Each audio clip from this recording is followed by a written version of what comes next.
But what people are trying to do today on the left is they're trying to say, well, you can't, they're saying you can't have a country, you can't have values, you can't have family, you can't have tradition, you can't have religion, because the second you have Hitler those things, stood for all those things. Right, the second you have things, then boom, you have Hitler. Yes, right. And that's the whole point. When we say the post-war sentiment, the first time I heard the term was Reno, reading The Strong Gods.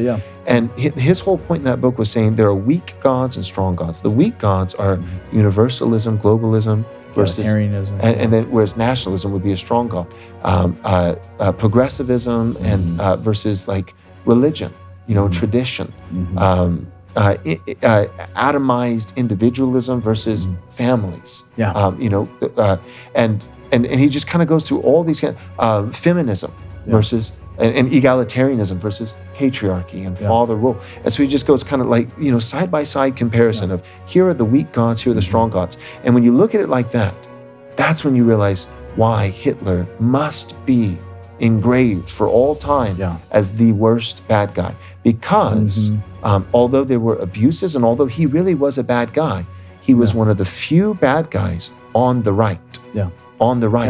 And that had the strong gods. Patriarchy, nationalism, tradition, religion, family.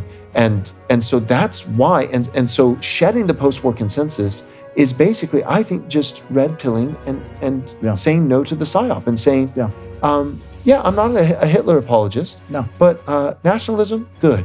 Patriarchy, good. These things are good. And part of this, I think... And if Hitler stood for these things, well, he stood for them poorly. But that doesn't make these things bad. Hitler also drank water, but I'm still going to drink water. Goodness gracious. Well, and that's part of it, is the rejection of the post-war consensus and the post-war moral framework is a rejection of that line of thinking, of viewing the 20th century as much more complex than the Marvel version of history that we're given as children. Right. And which doesn't mean that immediately you say, oh, actually Hitler was good. It's that you view the world in the complexity of reality rather than this silly fiction.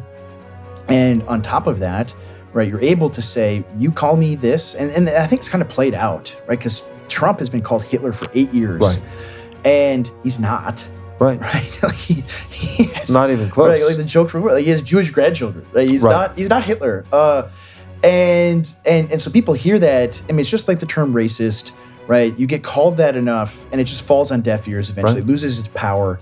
And I think the power of the post-war consensus and moral framing is dying off, where people are seeing, right, well, if I oppose transgenderism and homosexuality and abortion and no-fault divorce and pornography and all of these things. And giving billions of dollars to other countries. Yeah, if I want to stand for my own country, I don't want my country invaded by tens of millions of borders. Foreign people, right? I want a distinct people as my country.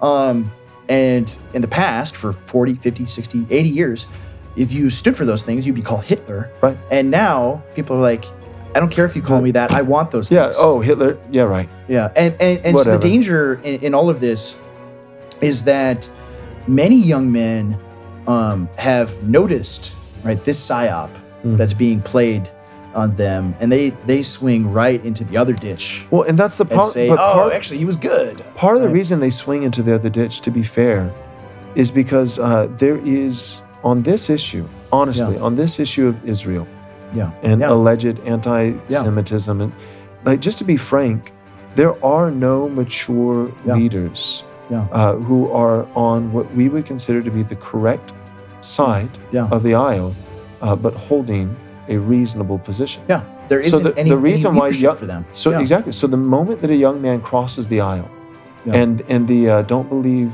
your lying eyes" rhetoric doesn't work any longer, and he, and he's just noticed too much because it really is that blatantly obvious. And he has nowhere else to go. And he crosses the aisle. Well, the moment he crosses the aisle, there's no reasonable, wise, mature leader over there. So my point is to say that one of the ways to stop that, that you always have useful idiots, but you don't have to have useful idiots by the millions, I'd like to think.